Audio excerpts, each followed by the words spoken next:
Hello, everyone. I'm Bo from Brutal Commentary, and today I'm going to be breaking down our main event for 173. In this one, we have the featherweight kickboxing unification match as the champion Superbon returns after after a hiatus and will be taking on the interim kickboxing featherweight champion Masaaki Noiri.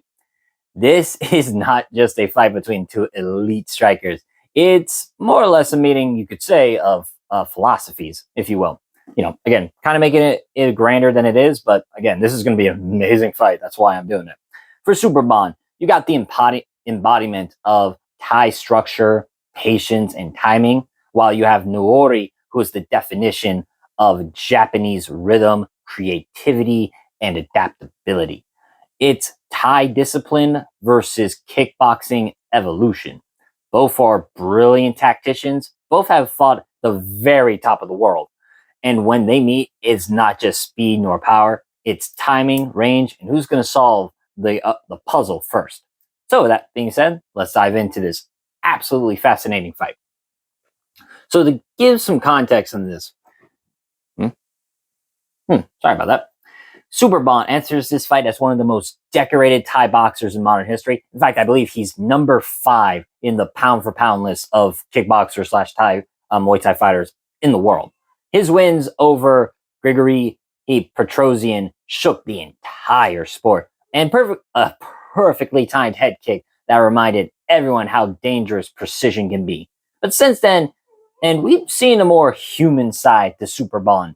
A few losses, a few moments where his defensive reads weren't as sharp as before, but at his best, he's an absolute surgeon. Now standing across from him is Masaaki Noiri, one of the most complete Japanese strikers of his generation. As you watch Noiri's journey through K1 that made him a champion, not just through brute force, but through refinement. And he's not just a brawler, he does fights in layers. He's got great footwork, feints, timing, and especially power. So you've got Superbon, the king of composure, versus Noiri, the artist of adaptation. Both are counter-oriented fighters, but both prefer to fight to that mid to long range, and both punish impatience. That means we have something kind of rare in a striking duel fought almost entirely on intelligence, where every mistake is magnified. Because when you have two counter-oriented fighters, especially strikers, specifically like whether it's boxing, kickboxing, does not matter. The striking sport. We have two magnificent counter strikers. It's a chess match. It's who is going to make the first read in that fight and who's the first one to punish an error. And now I know I kind of said that right, but that's basically what I'm getting at. It's like, what's a good example that I can think of? You think like, say, Floyd Mayweather, right?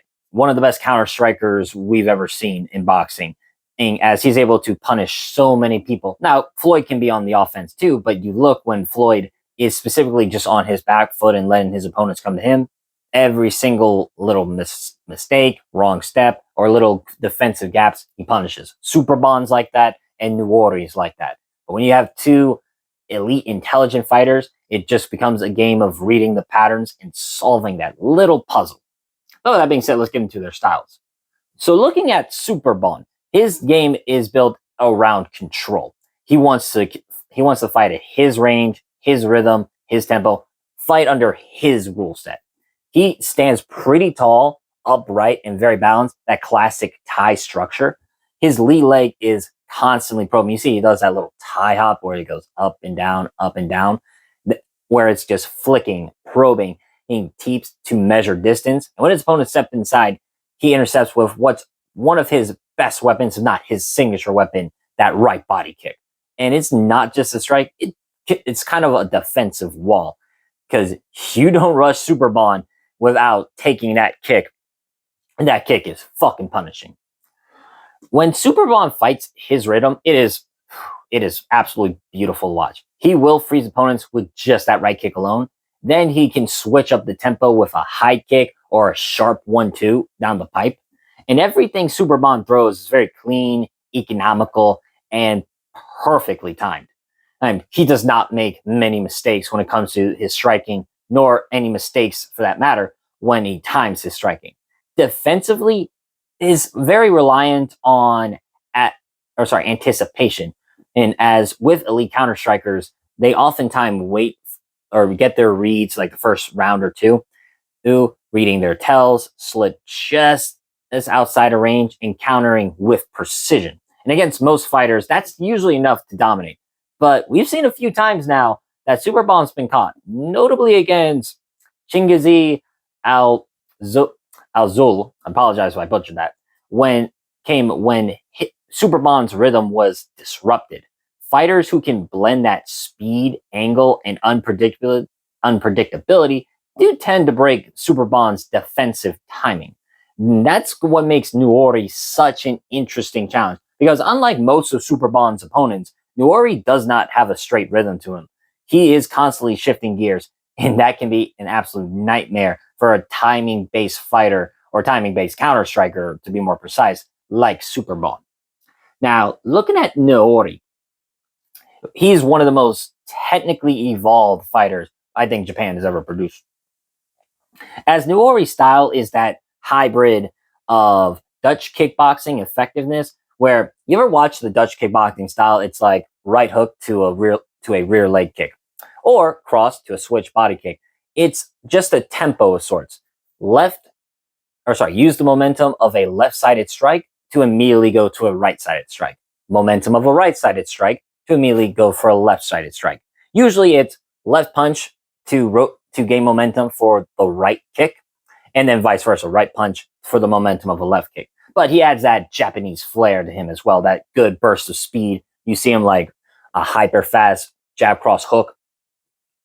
Another thing about Noiri is he's a rhythm-based fighter, but not not a predictable one. He can flow through range pretty seamlessly. In one moment he's kicking from the outside, the next he's pivoting inside with a tight boxing combination. But what makes Noiri so dangerous is how well he builds his attacks. He doesn't chase knockouts, and Noiri layers pressure through movement. He uses his jab not just to score, but to shape the space. He can jab high, he'll fake low, then he can angle out for that left body kick or left hook he loves to throw. That's actually how he won the interim title, is by closing the distance and timing that left hook of his.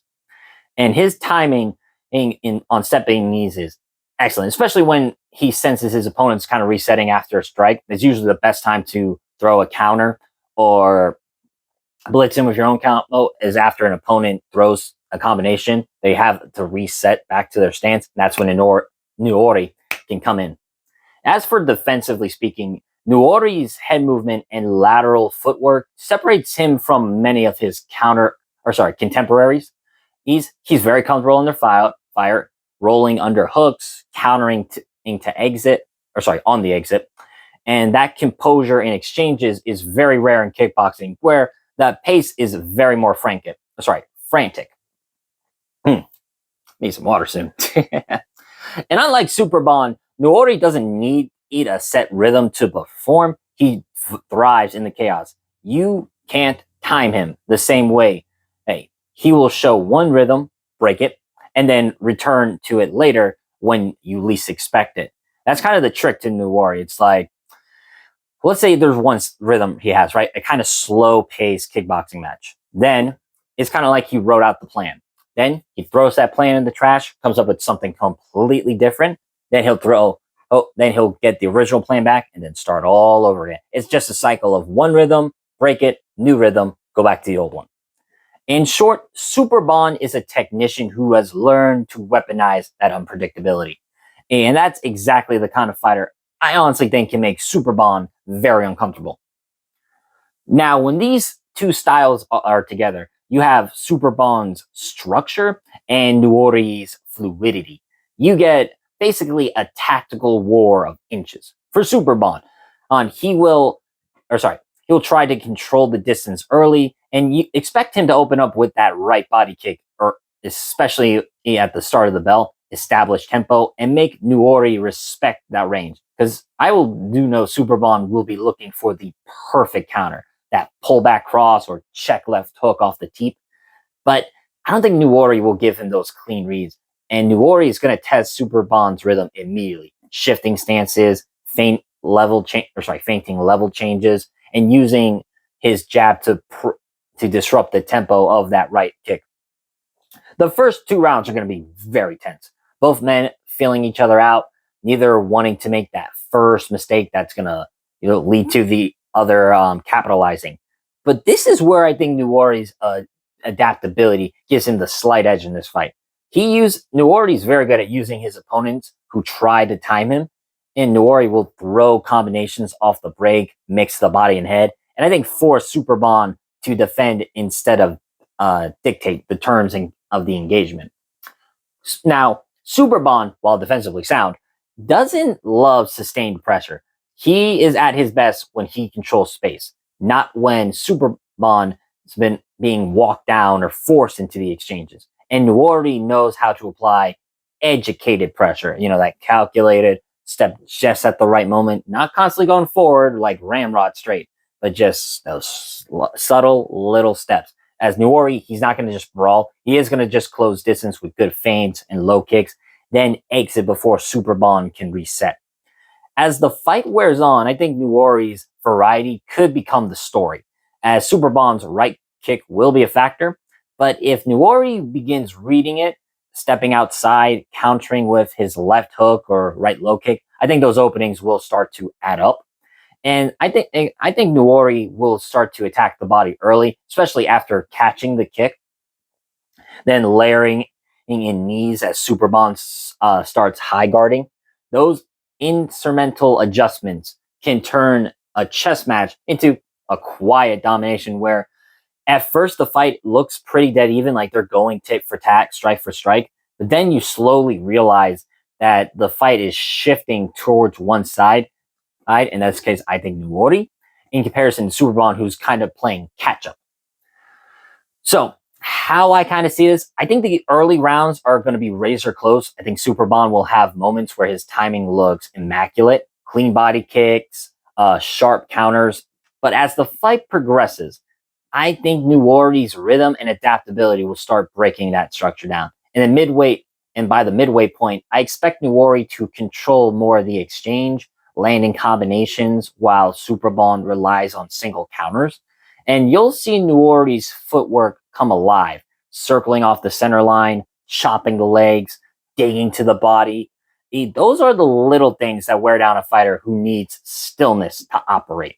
So Superbon will land clean at times, no doubtably. But I think Noiri's volume and precision will tell the judges he's dictating the fight. And I think Noiri closes strong, mixing in knees and punches in the pocket, forcing Superbon to shell up and finishing the fight on his terms. So for my official prediction, I'm going to go with Masaaki Noiri. I'm going to pick him via unanimous decision. This is going to be a technical masterpiece, not a brawl, but a duel. Superbon will look to perfect timing, while Noiri looks to disrupt it. In that kind of fight, a man who adapts faster usually is the winner. And Noiri's creativity, his ability to constantly shift gears, gives him the edge in this stylistic puzzle. Make no mistake though, it's not like youth versus age. That's not what I'm saying. It's structure versus evolution. In that balance, I think Noiri proves adaptability is the final stage of mastery. So, with that being said, I've been Bo from Brutal Commentary. If you enjoyed this breakdown, make sure to subscribe for more calm technical analysis. It's for the world's best fights. But until next time, stay calm, stay sharp, and enjoy the violence. I'll see y'all next time.